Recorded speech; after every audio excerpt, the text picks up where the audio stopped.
please stay tuned to the last 45 minutes of this podcast that is known as the, can't say that immediate joke. Nope, I know what you were saying, and that's gonna get cut out too. Yep. This episode's gonna be 20 minutes long. My mouth was going way too quick. Great. I love this episode because it's just filled with shit for Aaron to edit out. It's fine. I love editing podcasts. I don't have anything else to do.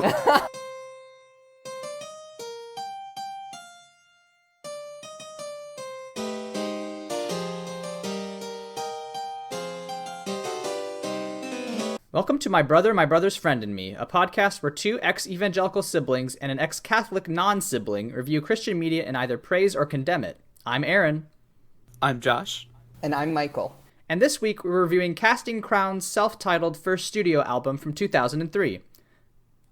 So, gentlemen, we've, at Josh's request, we have deigned to look at this fine piece of media.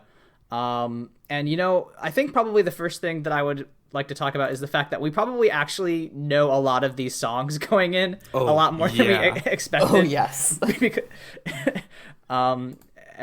For me, it was 91.5 WCIC, the local Christian radio station, but a lot of these were real classic songs that got played over and over again because, unfortunately, Christian songs don't have a lot of bangers. As far as, you know, outside of the classics, the contemporary music just isn't that good in my opinion. This style of Christian music has no bangers. Yes, that's what I'm. Yeah, like this rock anthem sort of deal. It's like it's not really the same. So, Amazing Grace still slaps. Amazing Grace. Listen, the old songs are fucking great. These ones not so much. Well, it's funny. I realized about like 2 songs into this album that I have heard every song on here about 10,000 times. Yeah. No way. Yeah, I got a banner that popped up halfway through listening to it, and it said, "This has been your 14,000 listen to the Casting Crowns." Congratulations. Yeah, it wasn't your really merchandise is in the mail. congratulatory. It was just more like, So why? we would... It was a health warning. We went to a church that was like an hour and a half from where we lived because reasons. And I distinctly remember this album and like maybe their next 2 being CDs that were just on a loop on our way there. Yeah, I mean, that does track. I'm going to be honest with you, Michael. I think we were just listening to the radio station that only played 3 songs. Likely. Because, like, listen, I don't think, I don't know if our parents even own Casting Crown CDs. I think the radio just was like, we hate you. I think I would put down an egregious amount of money that if you ask our mom, she still has like at least 3 Casting Crown CDs. Okay, so after we're done recording this, I will text Aaron to add an update because Great. we will find that out. We'll Yes. tweet it. We'll tweet the Great. update after the podcast goes out. Yeah. I mean, at least for my parents never bought Christian music, so like it was just definitely all through the radio. And like there are like 3 major Christian bands that I can name, which are Jars of Clay, Casting Crowns, and the Newsboys. So like I don't know if there's anything else outside of that. What about Jesus Freak? What's that dude's name? It's not Toby Keith. I want to say Toby Keith so bad. Something Mac. Or more. Christian music group DC Talk, No. produced by Toby McKeehan and Mark Himmerman. It's Toby Mac, right? I'll look it up. I think it is Toby Mac. It's gotta be because Toby McKeehan is not an extremely cool name. I think it's... I think you're right, Michael. I think it's Toby I Mac. think so. Our dad was a big Toby Mac fan. Oh yeah, no, he's definitely Toby Mac. Oh, Yeah, it's Christian definitely- hip hop. Wow, he looks just like the guy from Smash Mouth. Yeah, except so much worse. Cool. All right, gentlemen. I don't really know how we're gonna do this because it's not like the same. It's not like a movie where we can go down the major like. There's like one major theme and like there's no plot arc. So like I think we had an idea that we're just gonna go down the songs, but I wanted to give you from Wikipedia and from Tony Cummings of Cross Rhythms UK, just a couple reviews of this album. The album's lyrics, which have been described by music critics as bold and straightforward, take an approach which was described by Russ Bremeyer of Christianity Today as no nonsense, telling it like it is, simply and with conviction, and God, if that's not true. Said a mouthful there. They are extremely straightforward. That review is the equivalent of the word sure did have syllables. I love that because it is true. There is no subtext in this album. It's hard to interpret any other way. I feel bad for saying that some of the stuff in Prince of Egypt was a little heavy-handed, because it was the equivalent of just reading Bible verses to a beat. Yeah, I mean, almost literally. Like a lot of the lyrics are taken straight out of scripture. Mm-hmm. Yeah, it's not perhaps the most nuanced instrumentation or lyrics, but I'm not gonna lie, I like the three songs that are popular. I do like unironically. So let's, unless you guys want to get into anything else, we can just start with number 1 and work our way down through all the way to number 10. And I know you guys have a bit that you both came up with independently, so we can insert that. We did talk about, so we both renamed every song, but I decided to use an alliterative method. So every song is renamed CC because I like casting crowns and then renaming every song with, 2 words that begin with C. And it was easier than I expected. I took the punk alternative route of the mid-2000s of just giving them a whole sentence for a name. Oh, the Fall Out Boy technique. Yep. Yeah.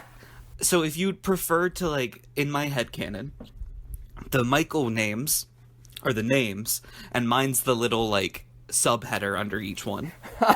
Yeah, no, you're... It's Michael's name, Josh's name, which is a huge long sentence. Awesome. All right. Okay. These aren't opposing bits. These are bits working with one another. They're complementary, I'm sure.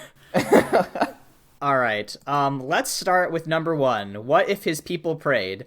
And the first... When I listened to this, I was really terrified. I was like, I can't believe Josh made us listen to God's Not Dead, the musical. Holy shit. What If His People Prayed is a pretty standard rock song that has some extremely, just straightforward and combative Christian lyrics. From Russ Bremeyer of Christianity Today, quote, one of the first things you'll notice is Hall's... Hall is the main singer. No-nonsense approach to lyrics. Though not as bold as, say, Derek Webb is on his solo debut, Hall tells it like it is, simply and with conviction. What If His People Prayed clearly borrowed from an oft-used passage in 2 Chronicles. And it starts with, quote, what if the armies of the Lord picked up and dusted off their swords? So, okay, I see where they're going. Later on, what if the life that we pursue came from a hunger for the truth? What if the family turned to Jesus, stopped asking Oprah what to do? And it's at that point where I was like, okay, get fucked, man. Come on. Yeah. Come on. This song is just so it's so frustrating because it's every trope in the book. You've name dropped Oprah, you've mentioned abortion, you talk school prayer. Next they're going to talk about how us dirty queers are taking over their schools. There's not much down to go. Dear listener, because we listened to this so you don't have to, the asking Oprah what to do is a mic drop moment. The music stops and he gets real angsty, and then it goes deeper into the chorus one more again. So this was a line, I guarantee the conversation. They were we need a big moment, and one of them was what if we said something about Oprah? And the rest of the people were yeah, it's 2003. That makes sense. Yeah, Oprah, I guess. I mean, there are 100,000 Christian talk shows, but yeah, it's fine to dunk on Oprah. Yeah, let's dunk on a like self-made billionaire that like literally up by the bootstraps. Fuck her. Like, come on. This song, this is actually a little known historical fact, and this is what I bring to the podcasting table. This song is actually exactly what Pope Urban said while calling the crusade. So it's really Deus interesting. Volt, go kick Roman's ass. They called the crusade against Oprah and in favor of school prayer. I don't really know what to do with that. Fuck me. Oh, I'm so happy I made Aaron laugh so hard he left the screen. Oh, you know the Crusades always get me going. Yeah, he's a Catholic. That's dangerous. Yeah, be careful. Be careful. Oh, God. So that does bring me to what I renamed this song and what sparked. I mean, so this song could spark a lot, and for me, it sparked renaming every song on this album. So I renamed this Chasing Clout. Okay. Because as long as you name drop Oprah and Hot Topics, like these are the people who are on Twitter, like tagging celebrities with like 1 million followers Yep. so they can get likes. Yep. These are the people who are Yeah. adding Donald Trump and trying to get clout like Yep. that. Yeah, it's like, great. Except that actually might work. Yeah, this is just putting a slam in a song for a very small audience compared to Oprah's demographic, but... And then the subheader is fuck Oprah. Yeah. Chasing clout, fuck Oprah. Poor Oprah. That's so good. Oh my god, man. We should just not tell people that you guys are siblings. Because it's so self-evident. It is so self-evident. Oh my god. Listen, we were cut from the same exact cloth. The same fucking sleeve, yeah. Yeah. Alright, shall I move on to If We Are the Body? Oh, yeah. Yes. Alright, If We Are the Body, number 2 on the album. I think it's got a weird narrative. It doesn't really go anywhere, and it's very strange to have like a quote inclusive song right after the first one. But like I like the way that the chorus goes. Quote: "If we are the body, why aren't his arms reaching? Why aren't his hands healing? Why aren't his words teaching? And if we are the body, why aren't his feet going? Why is his love not showing them there is a way?" I like that chorus a lot, actually. As I found out by listening to both this song or this album and then Imagine Dragons afterwards, I just like really straightforward rhymes. I'm a simpleton and I'm not sorry about it. This song is the head, shoulders, knees, and toes of the album, in which they just name body parts. And I would have had more respect for it if it hadn't, the first song hadn't been grab your swords, fuck Oprah, there need to be praying in church. Because like I'll get behind a message of, hey, as Christians, we're dropping the ball here. But if he's saying we're dropping the ball because we're not being extreme enough, It is a wild thing to juxtapose immediately after the Oprah song. So I actually think this gets to like not to be like music critic, but to do just that. This album's pacing is one of the most bizarre things I've ever listened to, where there are radical changes in messaging, in sound, in almost everything from song to song. It feels like a compilation of singles more than it does a cohesive album. oh, definitely. Well, I mean, it almost is, right? So If We Are the Body, Voice of Truth, and Who Am I are probably their most popular songs ever. They were certainly the most popular songs they had like in the last decade. And then like the last 6, starting with Praise You with the Dance Down to Your Love is Extravagant, like those are quote unquote worship songs, and we're gonna have to get to those because I don't know what those are, but I'm sure you guys do. So you guys are gonna have to give me a lesson here in a second. And actually, Your Love is Extravagant is actually a cover of another person's song. So like it's a very strange, it's a very disjointed album, despite the fact that like it was very successful at the time. And I will say I did make a note of this, starting with If We Are the Body, and I stick with this observation. These guys are the Nickelback of Christian music. Oh no.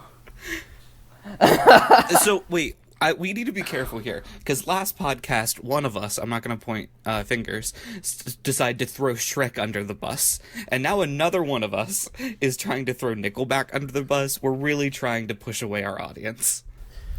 Look, Christians aren't the only ones who can chase clout. We're all guilty of that sin. I mean, we literally named our podcast after another more popular podcast, so... I don't know what you're talking about. It's completely original. Yeah, definitely. But, like, look, I say this because no shade, no tea, but all of both.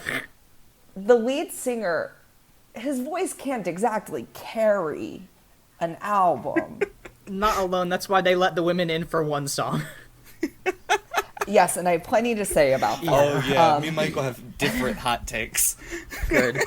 So, if We Are the Body should just be renamed Casting Criticisms. Great. Because, Colon. because it Be has better. no self-awareness. Yeah! Colin, be better. There's no self-awareness. It's like, fuck Oprah. That bitch doesn't want us praying in schools, and she wants to, like, abort all the babies. But you know what? Christians need to be about love. No wonder evangelicals love this. Yeah, it's wildly contradictory. Oh. Shall we move to Voice of Truth? Yeah. All right. Yeah. I just want to get out before we slam Voice of Truth. We should know that this song is actually about the singer Mark Hall's struggles with dyslexia. From an interview he did with Contemporary Christian Music Magazine, he says that this is the most impactful song on their new record because of one of the biggest testimonies I've seen comes from our song Voice of Truth. It's written about my past dealing with dyslexia and other learning problems that kept me feeling small for years. Being able to talk about the fact that God doesn't need me, he just wants me, is like, wow, he's got me ministering to 400 teenagers now, and I can't even plan lunch. So, listen, Sorry, that last line's an interesting it's a weird anecdote, but sure. But you know, I think we should probably just take care to not dunk on the fact that this man does have a learning disability, and yeah, and I don't think we're gonna have that problem. Absolutely. But we should just clarify that. And recognize that, right? Like, Yeah. all of our criticisms come from a very different place. Like, I actually think his openness with, like, dealing with dyslexia and talking about that as a songwriter, as, like, a pretty successful musician is really empowering. And I think that's thank you for looking that up, Aaron, because I think it is important to note that while we are dunking on these individuals, that we are trying to dunk on the message that these songs are putting forth, not their own personal journeys that religion has helped with, because I'm sure we all know individuals where religion has been a very positive aspect on their life and has assisted them through stuff. However, this song sucks. This is my favorite song on their album, I believe. So, Defend your stance. let's see. So, the chorus, the chorus owns, and I mean, again, there's a weird narrative. They reference waves. They reference the fight between David and Goliath. But I really just like the giant keeps on telling me time and time again, boy, you'll never win. But the voice of truth tells me, like, I like that part a lot. And then I just really like the chorus. I think it's powerful. I think it's strong. It's catchy, and it makes sense. And it's there's no metaphor, which I hate. I mean, I do actually have to. I don't love the song. I don't love any of these songs. I mean, yeah, obviously. But Yeah. I do love one of these songs. God damn you. actually, that might be slightly. There's a song that I like a lot that I will own. It is not this song. I like that it's a power ballad. Mm-hmm. We live for a good power ballad moment. I like the whole, like, overcoming fear. And talking about, like, fear is something that, like, we all go through, and, like, being brave isn't, like, the absence of fear. That being said, I did rename it Crippling Cowardice. So I don't know. To be fair, I renamed that before I even knew what the song was about. I listened to it and was like, oh, there's an easy one. But I actually think like knowing some background makes it a much more impactful song than when I just listened to it, because it felt, if I'm honest, a little trite and kind I of agree. tired, like we've heard this story before. Yeah, so for our subheader for this one, it's have anxiety, question mark, try Jesus. Because I was listening to this while having let's say an anxiety episode while writing paper, and I would just go from writing paper to writing whatever hit me from the music. And I heard this and I went, you know what? I didn't try praying it away, so let me give that a shot. Maybe that'll work. I did write the note, and I don't know how to tie this in any other way, and I don't know why I wrote this, but I wrote this giant can catch hands. That's actually pretty funny. Again, I wasn't in a great place while listening to this music, so it's not my most coherent work. You know what? That's all right. This isn't Casting Crown's most coherent work either. So No. No, that's a couple songs later. Yes. Let's cut to "Who Am I," which is a perfectly fine song. Super straightforward. I love AABB rhyme schemes. You know, I really like the imagery of a flower quickly fading. You know, here today and gone tomorrow. You know, it's not novel. It's not revolutionary. It's simple and pretty, and I like it. That's all I got though. I have a theory about this song. Good. I think it's about Jude. Jude From God's Don't. Not Dead. God damn it! I saw where you were going as. I did see in your eyes, like the light leave your eyes when you figured out where this was going. But think about it, Aaron. Think about it. He was too good for this world. He was too good for this world. It's just a flower fading. I mean, I'll be honest, this song was like, it was cute. It was like, there was nothing offensive, right? Like, I think the songs that I dislike the most are the ones that I'm like, oh, this is repugnant. And Who Am I is nothing if not inoffensive. I could see it being a thing that like, even people who, like myself, are not Christians, are not part of that world, could listen to and be like, oh, that's like a cool message. It's not like you said, it's not revolutionary. Yeah, there are two types of Christian music, and I feel like I should have said this earlier, at least in this genre, which is the ones that you go, oh my god, I get it, Jesus is there, and then the ones that 2 years later you see their name on a list of Christian music and go, oh my god, that was about God. To be fair, I feel like a lot of Christian stations will just nab like actual modern artists and be like, you know, the Frey song is actually about God too. Yeah. Just so you know. I mean, I will say this one has my least inspired name, Christ Chosen, because it's like, it's just what the song is. Like, it's so straightforward. Yep. I really was putting in my D list here, and I just put flower. That's my only note, is just the word flower next to a number 4. So I actually did find this to be like a good beginning part of like a reoccurring theme. Like there is like a thematic thread that they follow about like ocean imagery. And I feel like this song like reinforces that. And it almost was like a warning of, hey, if you don't like this ocean imagery, this is what you're getting. And if you love it, great, because this is what you're getting. Yeah, the past 2 songs aren't... So, like, 5 of these songs on here, as Aaron reads the names, the entire song plays in my head in about 12 seconds. But this one's not one of those. It's one of the, like, I know I heard it, but it did not stick with me at all. Yeah. Well, speaking of ocean imagery, we are going to get to number 5, American Dream. Oh my god. Which is... I actually have a lot of notes because I went and watched their music video for this one because it was their first music video ever, and you can tell. I have so many thoughts about this one. It's a really funny song about, well, it's not funny. It's like a low rent Harry Chapin's Cats in the Cradle like, but with Jesus, because the song opens with all work and no play may have made Jack a dull boy, but all work and no God has left Jack with a lost soul. That forced reclamation is just so, it's cringy. I heard that line, and so I was running when I was listening to this, and I stopped the song and was like, this is interrupting my flow. I'm going to get back to this one later. You're not going to be able to finish your run with that shit. No way. So I was writing a paper about Marxist thought in South America, and when this song came on, I had the exact thought of, all right, maybe he had some points. Maybe Marx was right, and religion is the opioid of the masses.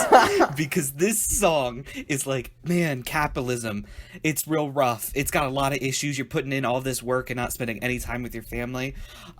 Jesus. Anyway, Jesus can fix it. Jesus will fix it. And I rage listened to this song so much that I like it. It's my favorite song now. I hate that for you. Sorry that this project has broken you already. It's what I'll listen to at my wedding. Please don't. Just as a personal favor to me, please don't do that. As a personal favor let me tell you guys to me, please don't do that. Yeah, especially Michael. So let me tell you about the music video really quick. I believe it was in 1999. No, actually, it was in 2004. I'm completely wrong. But so I watched this music video.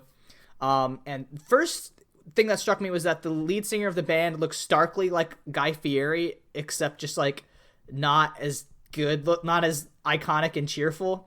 He looks like Guy Fieri, but like instead of getting really into finger blasting food, he got like super into Jesus. Yeah, exactly.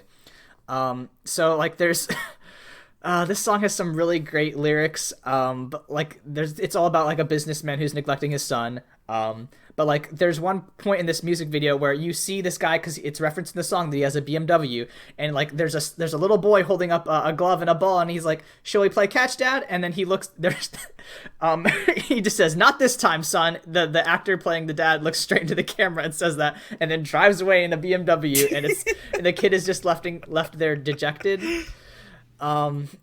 And then like there's a continuing theme of ocean imagery where he's like actually like sculpting a sandcastle on a beach, and like as the song progresses, like the tide is coming in and it's slowly getting knocked down, and he's like working frantically to fix it.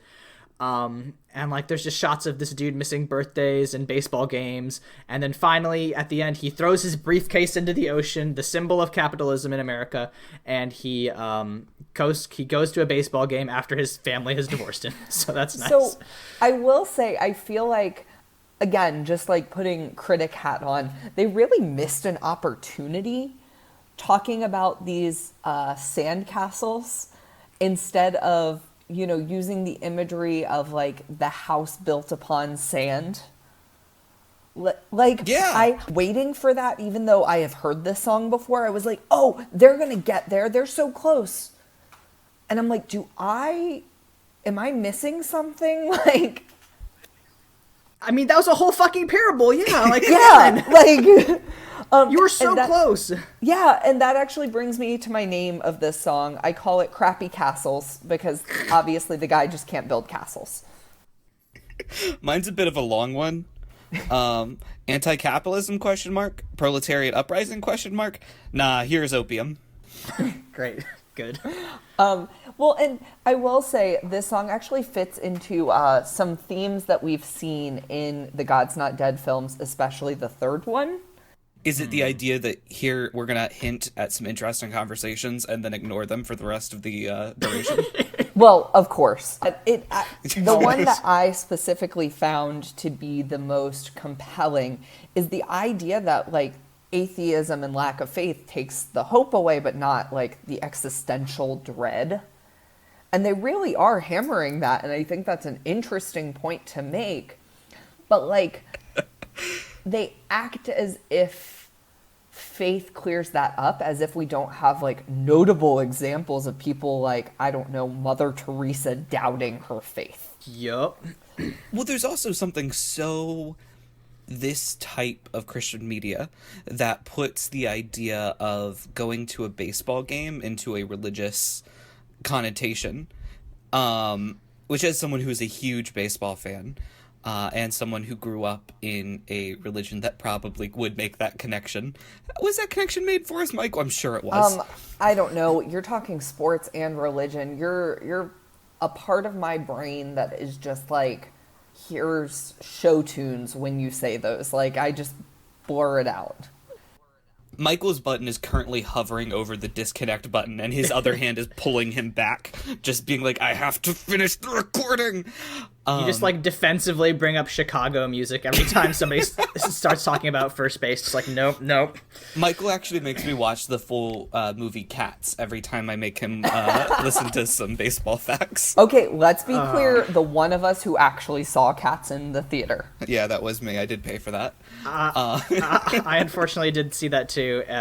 And we can, after this is over, we could talk about Andrew Lloyd Webber and how he's a war criminal as far as musical theaters are concerned. Is there any chance, and I mean this sincerely, and then I'll get back to my point that I've completely forgotten, that we can somehow claim that Cats is about religion so we can talk about it on this podcast?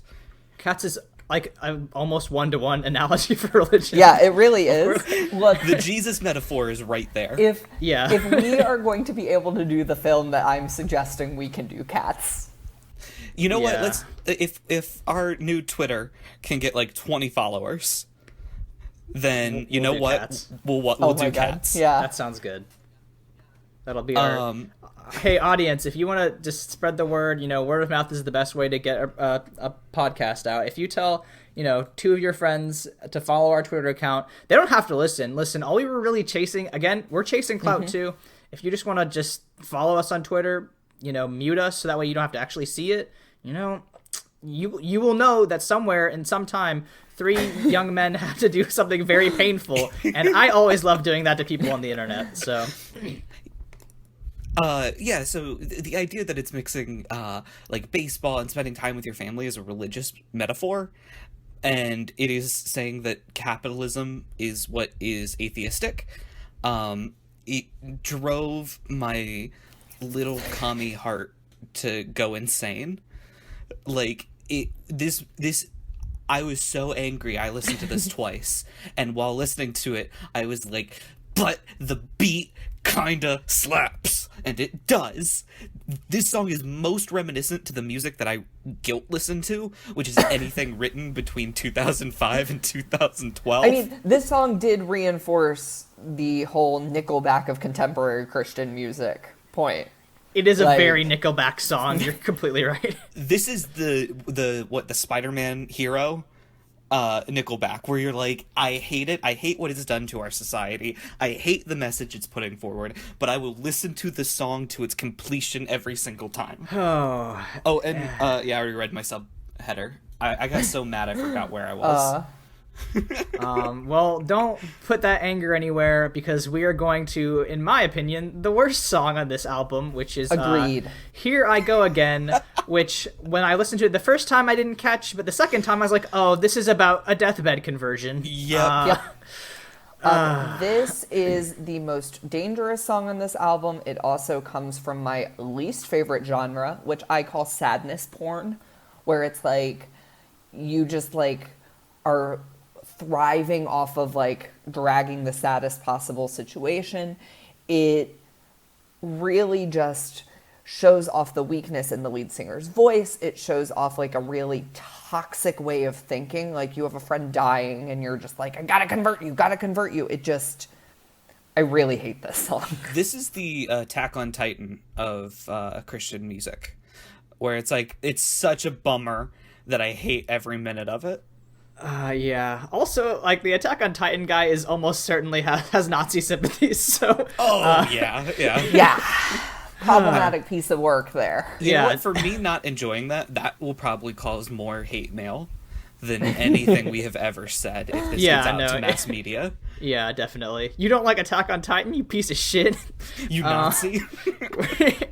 Anyway, so like the thing we're referencing in this song is like, it's very clearly supposed to be a conversation with somebody who has some sort of disease or is not going to live very much longer. Quote, time is not his friend. This might be the last chance to tell him that you, capital U, love him. And I couldn't find any origin story of this song, so I don't think it's about like one of the singer's actual experience trying to deathbed convert someone, which, like, thank you, I guess, for not making us learn that. But I went to songmeanings.com, a real website. This podcast is brought to you by our friends and family at songmeaning.com.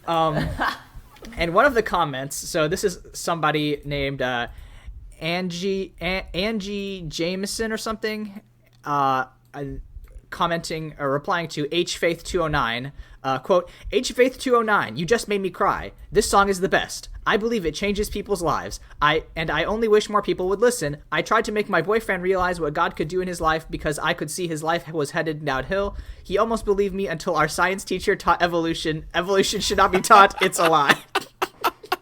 Oh my God. Did we go to church with her? I guarantee you we have, and We all went to church pop with her. into your head too, Michael. yeah. So this song is so infuriating because I hate the idea of Christianity's solo focus, and especially from the evangelical Protestant side of us, like 100 people found the truth and every other individual is dying and going to hell because they did not find this exact truth that we found. And while I think a lot of people would listen to this song from a place of like, oh, I love this person, I don't want them to go to hell. But that is such a egotistical view of the world, that you have found the secrets of the universe that only you have.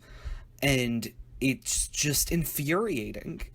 And it's an insidious song wrapped in an uncreative, this is How to Save a Life, but like if it hated you.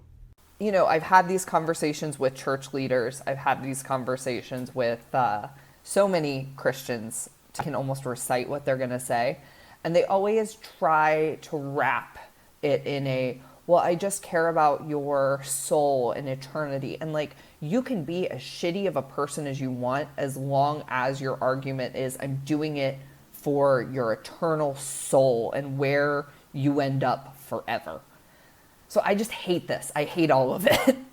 I don't know if you got the same lesson, Aaron, but like there's something that's pushed in just about every evangelical church that we went to, which is the idea that being a good person won't get you to heaven, which has like so many meanings behind it. And the implication I always took from it was, can you be a bad person and a Christian and still get to heaven? Which I know was not the point they were trying to make, but like it hits when I think about this kind of stuff, where it's that the only part of your life that has any matter or meaning behind it is not the connections you make with other human beings. It's trying to unravel the secrets of the universe. This is way deeper than I normally get, and I apologize. Dicks, butts, fart, boob.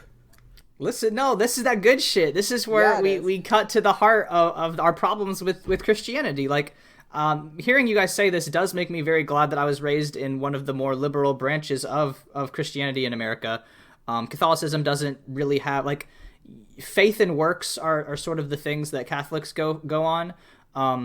You know, you can't have neither, but you know, you can't have one without the other. And I think that's an important distinction because, right, there is a lot of emphasis placed on works, even if you maybe don't have faith. Right.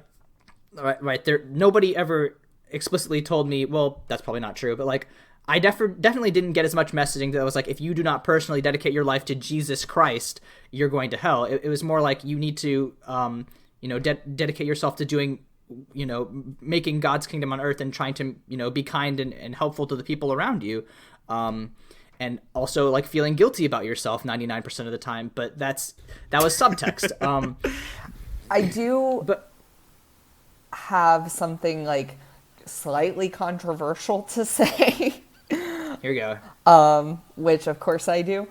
So I would say there is an evangelical focus on Paul. Yes. And I think the message is you can be a bad person and be a Christian. Like, you can be a bad person and go to heaven if you're just like, my bad, dude. And like, there's not even like there's an idea that there's a limited number of times you can like be an asshole and say sorry before God gets tired of you, but like it's not numerically quantified. I thought it was 490. Well, you know. Didn't you see that VeggieTales episode? Yes, I did. That is part of the evangelical scripture, VeggieTales. That is the Apocrypha, guys. It's just, you know, it's like a real message that's given. I think you're totally right, but I think the difference of the viewing is more of being a Christian makes you a good person. I think that is what their perspective is, where that is the be all end all. It doesn't matter what else you've done in your life. And that's what to me, that's what I got from this song, which was like nothing else in this individual's life matters. The only information we have about them is they're dying and God should come into their heart. Yeah. I think that's, you know, I don't think we want to get too more deep into the sadness. Well, I will say though, as someone who has had a handful of people in my career, has had to care for dying folks, the last thing they really want, unless they ask you for it, is to pray for them or pray with them. Like, please just let people die the way they would like, with dignity. Don't push your own agenda onto their last moments on this planet. And that brings me to my rename of this song, Conversion Conversations. This is literally a how to convert your dying friends song. With the subheader, push religion on those dying around you. Yeah, more or less. Okay, these last four songs are called worship songs. They're not really as instrumentally, or not instrumentally, but like lyrically challenging. Like there's not even really a hint of a narrative focus on these last four. So I was hoping you guys could tell me what worship songs or praise songs are, because like that's not really a thing for Catholicism. Like we have choirs and shit, but we don't have praise or worship songs really. Yeah. So, who wants to go first on this? Because I'm sure we'll have similar takes. Yeah, I'll let you go first because you're normally better at articulating a point better. So worship songs in specifically evangelical, I can't speak for everyone, but in evangelical places, it is a way to express worship and like be overcome with like the Spirit, right? Like it is a way to tell God, I am designating this time for you and I'm doing it through song. It's often used to speak to youth groups more. It's more for young people rather than older people. And that's why a lot of these songs have a lot of like pop leaning influences, because the idea is make hymns cool, basically. It's instead of singing Amazing Grace with a choir, you have like a band with guitars and like, hey, cool cats and kittens, we're worshiping Jesus today. Yeah, I have taken a couple classes in college looking at more modern versions of Christianity coming from the 1800s to present. And if you look at a lot of the evangelical stuff, they're referred to as religions of the heart, which means that there's an emphasis placed on personal relationships with God that comes from an overwhelming sense of emotion. And a lot of times these songs are used as catalysts for that overwhelming sense of like closeness with God. Now these are used generally for a like Michael said, a younger crowd, but also a more liberal crowd.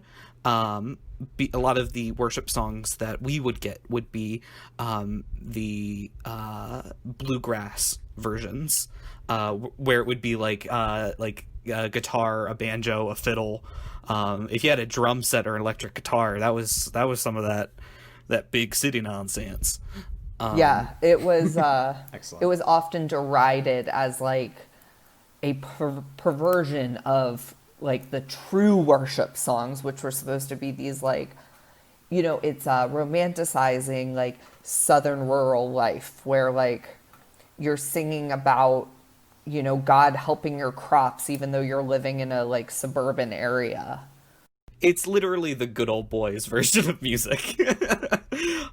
So listening to these, I just like my subheader, I know I'm doing this out of order, but it goes for the next 4 that this would work with, which I just put as that liberal shit. Because my roots came out for a second. Great. Well, thank you for that. That was actually extremely entertaining and interesting for me. So let's talk about Praise You with the Dance, the 7th song. This is the one where they let the women sing, which is cool.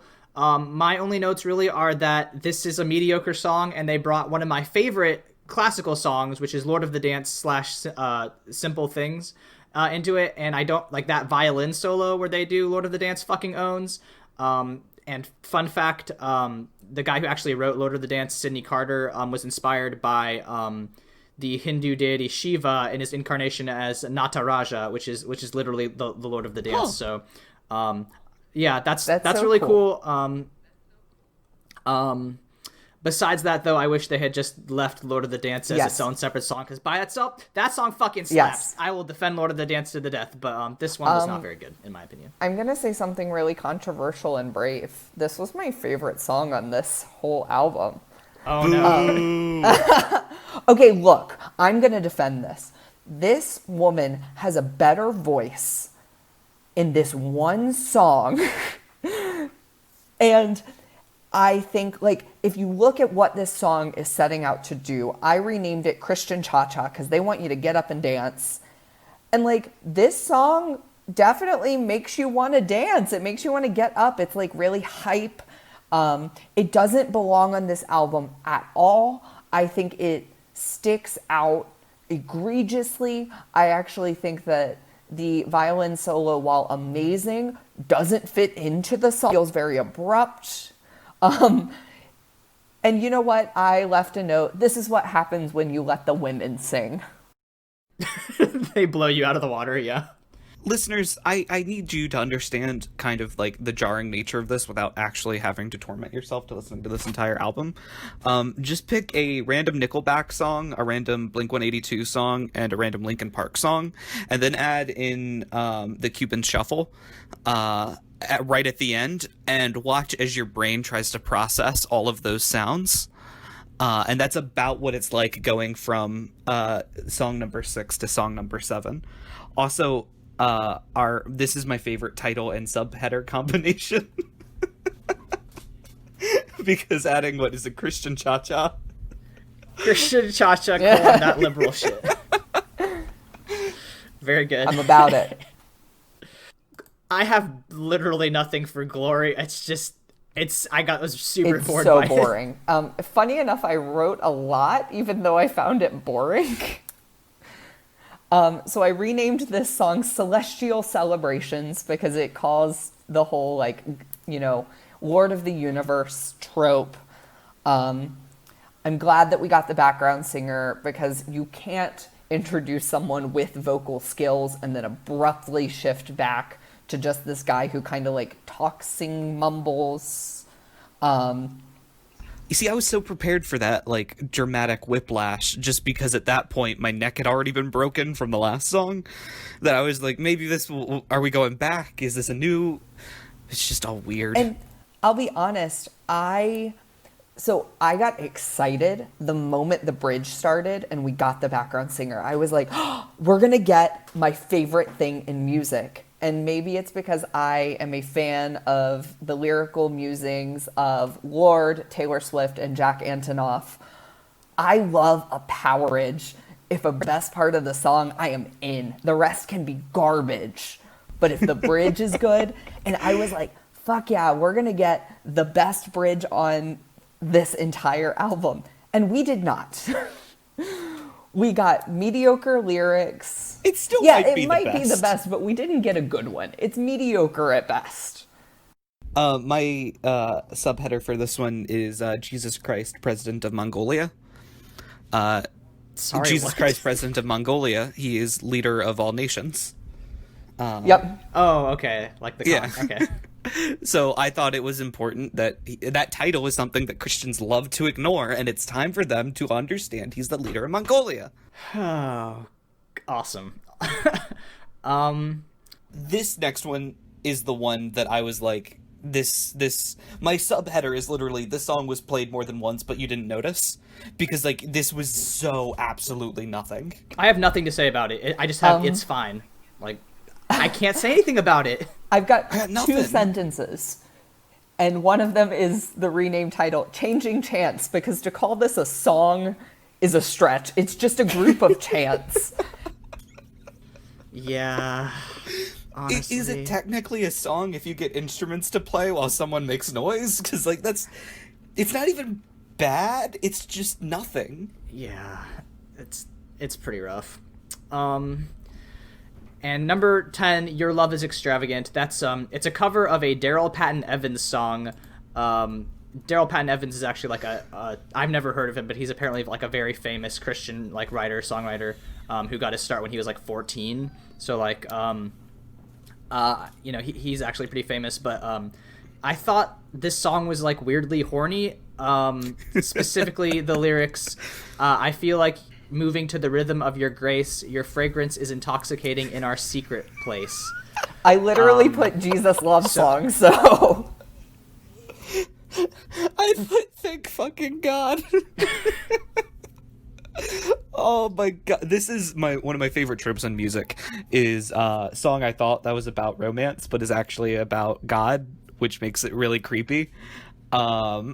I did rename this song Capturing Companionship because this does feel like a place of someone who is like craving a human intimacy, and they are projecting that on their religion in a way that I think is a common trope.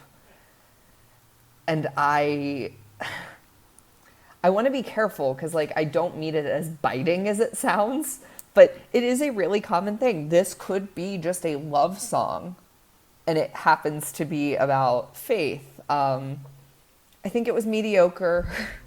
Now, I can't, and this is a genuine like music question, I can't tell if it's like that because it's following the tropes of more modern music, which generally is written from a place of like, if you're singing about someone that you care about, 9 out of 10 times it's someone that you're romantically interested in. Unless it's my other favorite genre of music, which is really good friend songs. Or if it is that, like, just weird interest of mixing those metaphors, because it is super jarring to hear. It's very weird, and I haven't actually heard the original. I would assume the original is better, but yeah, it's just a weird way to end an album. Like, why would you end an album with a cover? Well, I don't know. It's to end like the praise song, like worship song section of your album with a cover of like a really slow ballad feels like an odd choice. I don't think this was a choice. I think this just happened to be the 10th one they recorded that day. And that was the order that it all got put in. I mean, it's just what a way to end this album, though. Like, we had a lot of energy going in, and then the last 4 songs just sort of completely took the wind out from our sails. Much like the actual album. Much like the real album. I don't listen. There are a couple. I looked through their Wikipedia list. Like, there are a couple other notable Casting Crowns songs that I think are genuinely good. But on the whole, I would say this album is not my favorite that I've ever listened to. We'll see. I'm sure they have a lot of music out. So if you want to look up Casting Crowns, they're available on Spotify. No, we can't. That can't. I mean, be. I don't think you should listen to it, but if you want to hear good music, go listen to Melodrama by Lorde. Yes. And now each of us say an album that's much better than this one that everyone should be listening to. I think that Imagine Dragons Night Visions fucking owns. So, listen, when you said Linkin Park earlier, I was getting pretty antsy. Linkin Park's actually my favorite band. So come at me. I have we will talk about that once the podcast is over. Stream Lover by Taylor Swift if you want to hear good lyrical bridges. Sorry to just absolutely snatch the wheel from you, Aaron, as you were trying to sail the ship and go, no! Yeah. I do have some fun facts, which aren't super fun. Oh, good. Let us hear them. We need you to have, like, a name for these, Michael, because every time you do have fun facts that aren't actually fun. So do you just want to go with, like, bum facts, or... I think It needs to be with an M, because it's Michael's. Yeah. I'll look up synonyms for downer real quick. Yeah. Michael's go ahead. melodramatic facts. Michael's melodrama is pretty good. Michael's melodrama, where I just like rag on a bunch of random stuff that I read about at 3 a.m. Michael's misfortunes. Michael's misfortunate facts. There we go. I like that one. All right, so in this segment that we are now naming Michael's misfortunate facts, I will tell you a little bit about this band. So the lead singer, unsurprising to me, is a youth pastor. Yeah. And he has Yeah, he is. big youth pastor energy. He does. He got a music degree from the Baptist College of Florida, which is... I'm going to let that sentence stand on its own with no commentary. Moving forward, this band is one of the few American bands invited to perform in North Korea. Sorry? Yeah. Wait. Yep. Wait. Yep. Wait. Yep. Oh, Excuse me? Yep. they're supposed to be against religion. Yep. That's all I've got on the subject. They are a frequent performer on Mike Huckabee's show, and they had an album of hymns that they cover that was released exclusively through Cracker Barrel, which... What? What does that mean? Cracker Barrel had exclusive rights to sell their CDs that were covers of hymns. You mean the barrel? They got that barrel deal? Oh my god! These are the most shocking, unsurprising facts I've ever heard in my entire life. At least I can feel something. This quarantine has been getting to me. I thought I was getting super numb, but god. I'm glad that I can still be our injection of surprise, horror, and wonder. I felt all of those at the same time.